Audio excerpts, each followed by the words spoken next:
welcome to my newest episode of ENTP time. Today I'm going to be talking about my inferior function, which is introverted sensing. I actually did record this video already yesterday, but my phone ran out of storage in the middle, so then the video cut in the middle, and it's taking too long to upload the video onto my laptop to then stitch it together and then upload it to YouTube. So honestly, the quicker and easier way to resolve this is to just re-record the whole video. I actually have no idea what I talked about yesterday because I didn't even go back and watch my video. So I guess I'll compare after. We'll see if it's even similar to the stuff I talked about yesterday. If not, whatever, so be it. Yes. Also, I got this new mug and it's really cute. And I just thought that I would share that with you, the viewer. Okay, anyway, sorry, that was a kind of long intro. Let's just jump right in. So, some background information on introverted sensing. It is a perceiving function, one of the four, and it's an introverted function, which means it's oriented inward and towards my internal processes rather than what's going on around me. I described that a little weirdly, I know. I'll break it down in a bit.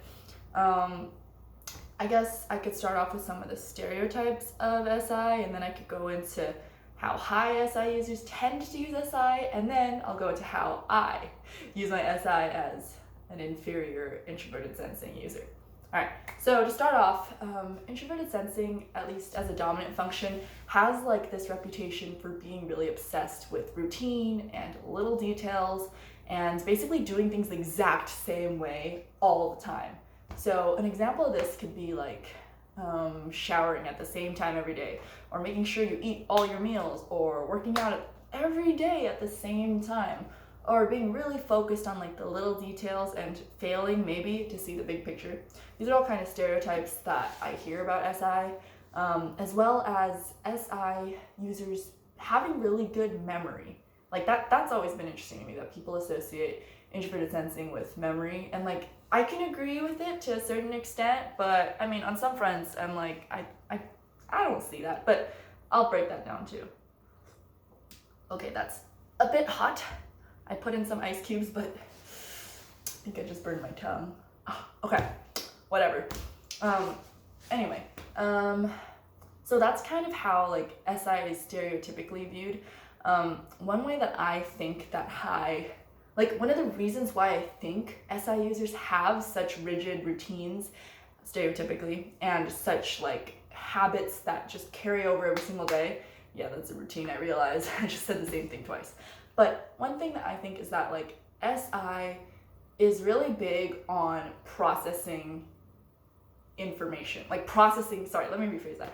SI is really big on processing events that happen to the person.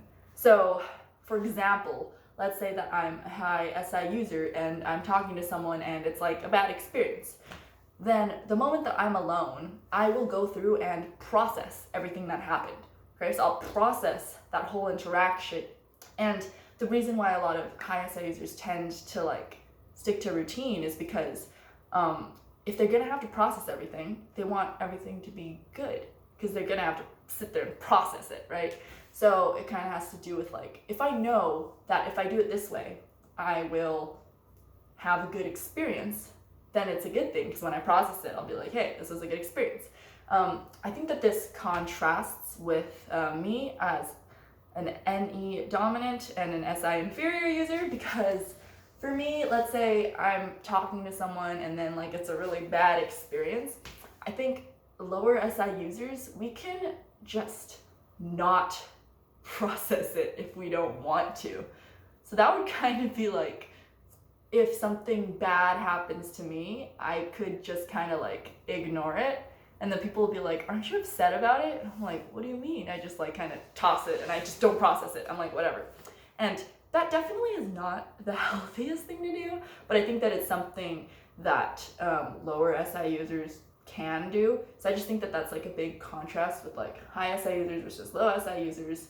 The high SI users are forced to process everything. The low SI users don't have to, so therefore they can be more open to having negative experiences. Because let's say I have a negative experience, I'll just like I'll just like pretend like it didn't happen almost. Like I just don't go through and process it. Yeah, so that's kind of where I wanted to start off. People also talk about introverted sensing, high introverted sensing users as having really good memory. This is interesting to me because I kind of use my SI in maybe a less traditional way. Maybe, I don't know, maybe other people are like this too, but I don't know, I've never really talked about it with anyone. But the way that I think that I use my SI is that like, it definitely ties in a lot with my extrovert intuition because they're both on the same axis, right? They're like polar. I don't know, I explained that kind of weird too. Like basically if you have extrovert intuition, you also have introverted sensing and they come together. You can't just talk about one without the other. So the way that I kind of see it is that with my extroverted intuition and my perceiving function, I'm like picking up on all like the random stuff around me and like their meaning and like the deeper implications of stuff.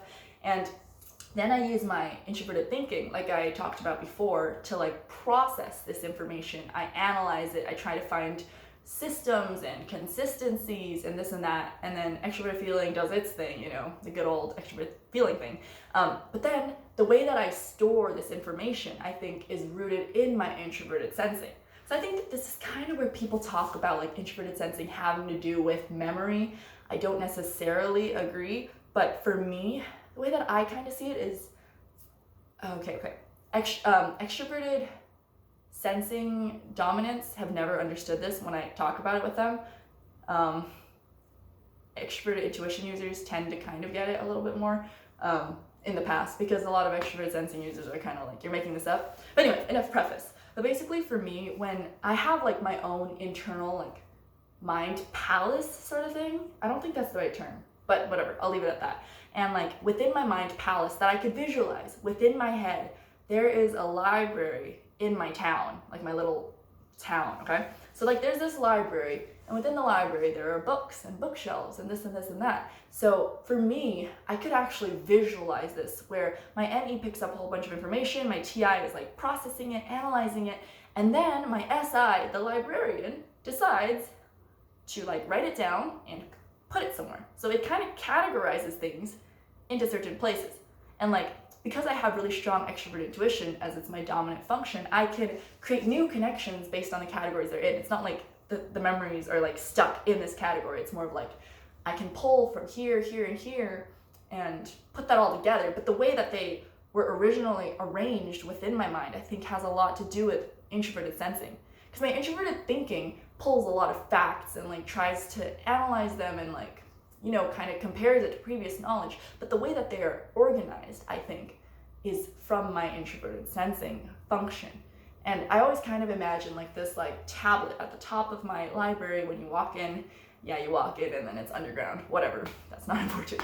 But like when you walk in, there's like this tablet, and on the tablet you could search up a keyword. So let's say I search up desk, then a whole bunch of different books light up like within my whole library of things that talk about desks. So when I think about my desk, I could think about me in my chemistry class and rolling my desk around, or me in high school with those desks that like give you static shocks, or desks in my old dorm room, my desk at my school in Michigan, just desks. Like I could connect it across many different things. So I think that kind of has to do with the work between NE and SI. SI is more of like the maybe, I don't know if I'm describing this right, but I find SI to be more like the physical, actual memories, which is connected to the ideas that come from extroverted intuition. Another thing that I was thinking about that has a lot to do with introverted sensing is the difference in pulling up old memories. If you're comparing introverted sensing and introverted intuition, I'm going to be upfront, like I know the least about introverted intuition, I think, out of all the 8 cognitive functions. But from what I've heard about it and from what like I've experienced with my friends who have high introverted intuition, like the way that high introverted intuition users like remember things, it's kind of like when I'm talking to them, they're like, oh, one time I did something like this, and like this is how I felt about it, and this was the vibe. And I was like, oh, when was that? What year was that? And they're like, I don't know, but this is like how I felt, and like this is it also connected across other points in my life. I'm like, oh, like what points? And they're like, I don't know. So to me, as like kind of like a nitpicky person at times, like that really used to like bother me. I'm like, what do you mean you don't know? Did it really happen if you just like don't remember when it happened? Like that used to kind of get on my nerves. And then I realized when I learned about cognitive functions that like, you know, not everyone's like me. No one is even like each other. And like, that's the beauty of the whole thing, right? But sorry, I totally went on a random tangent there. My point was that SI users, when they're pulling up memories, I think it tends to be a bit different in that, let's say for me, I'm trying to remember, let's see, let me just look at something in my room, give me a visual cue. Let's say that I am looking at my cup that I have over there, right? When I look at the cup and I remember the memories that are associated with it, I could see myself standing in Starbucks looking at the cup, and I could see myself grabbing it, turning to my friend and saying, dude, don't let me buy this. And I can remember my friend looking at me and it's like, haha, you should get it. And then I'm like, all right, I'm gonna get it. I remember that in like explicit detail, and I could like picture it happening. And I could also picture it like from my point of view, and I could picture it kind of from a third person point of view, which I don't know, someone told me that has to do with like some other theory, but I don't know. But anyway, I could picture it like that. And like, I realized something interesting that I don't know if other people do. They probably do. You know, I like I said, I don't think that I'm like special or like really unique. Ow, I just got a foot cramp. Ow. Okay, sorry. But I also do this thing where like when I'm thinking, or no. When I'm like talking to someone, my mind will just like replay like a visual memory over and over and over and over. I actually like didn't realize that I did this till very recently. And like, there's like a couple of like visual memories that pop into my head a lot, and I don't know why. Like one of them is me walking into my old dorm and then like walking up the 3 steps to get to like the person to check me into my dorm. I for some reason like replay that mental image a lot. Like I don't know why. Like there's like no deeper connection, but like let's say I'm just talking to someone, like I'll like realize that I'm just kind of like I'm seeing it in my head.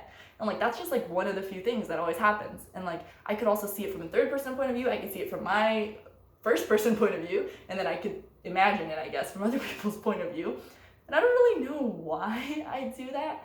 I also have like a couple of other ones, like unlocking the key to my professor's research lab. I mean, unlocking the door. Like I could picture myself doing that and then like sitting down, like, and I could replay that mental image over and over and over.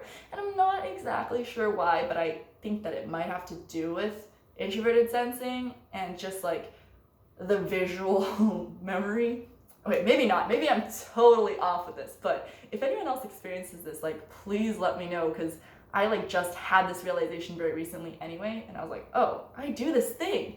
And I like kind of looked back and I was like, I've been doing this thing for a long time. And it's like, I don't know, that's really weird to me. So I just like, if anyone else relates, or if you think I'm crazy, like, let me know, leave a comment, I don't know. Yeah.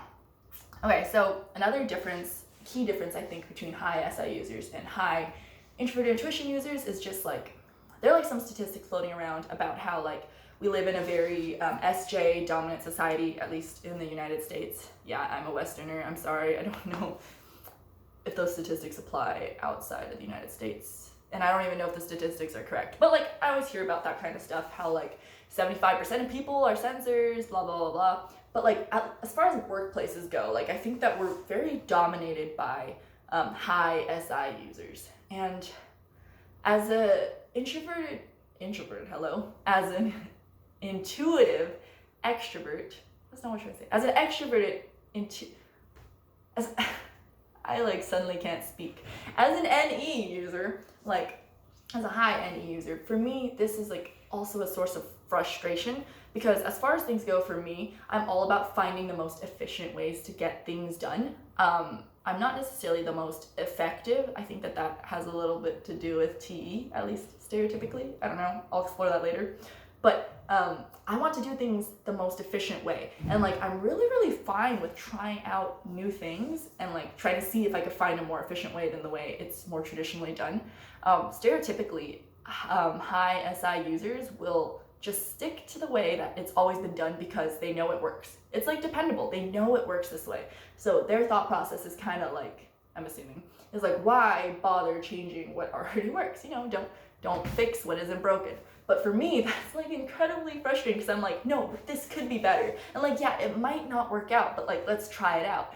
But a lot of high SI users are like, but you already know this works, so nah, right? So like that used to be something that would really bother me, but then I like started to learn more, and I'm like, oh, well, the reasoning is sound too. It's like, it does work, so then it makes sense why me trying to fix it is a disruption.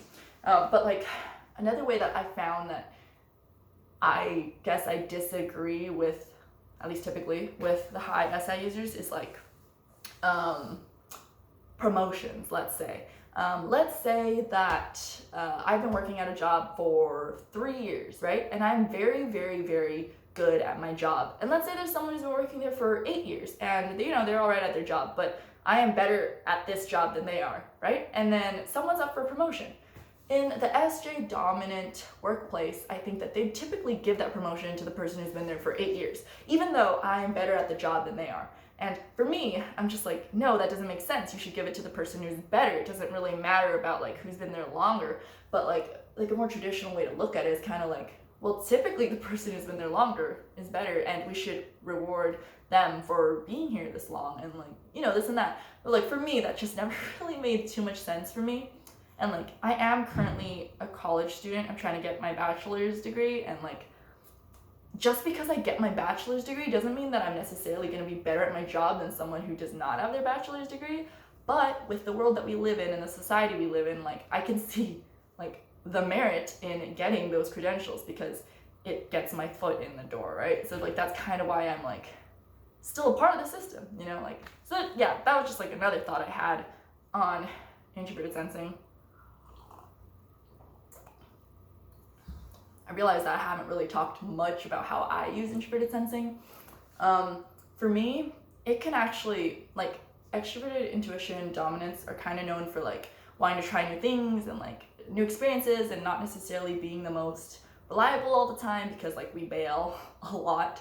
But for me, as far as like introverted sensing goes, like, it's important to me to like use my introverted sensing to exert some control over my life, because otherwise I'd just be like a scattered mess. Like, I'd be everywhere if I didn't have my introverted sensing to kind of curb this extroverted intuition like bounciness, you know, just like SI is like, all right, calm down, let's do this, right?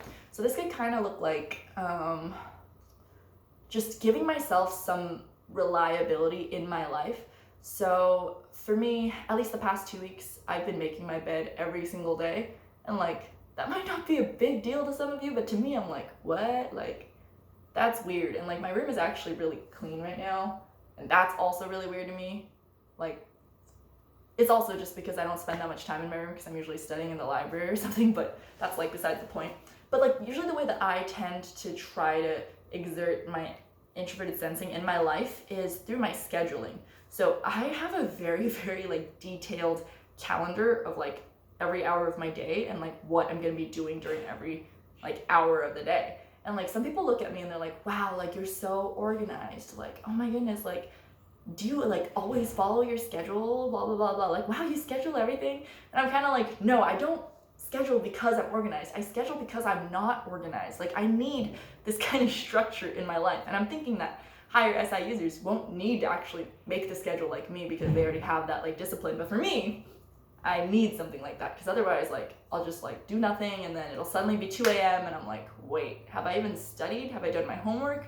What? It's like, no, I didn't do any of it. So for me, it's important that I schedule out my hours. But the reason why I think it works for me without driving me crazy as a dominant extrovert intuition user is because I'm very open to change within my schedule. So like, I set my schedule first. I use Google Calendar, by the way. It's really great. So I set my calendar first, and then as the events of the day go on, I change my calendar to match what happened.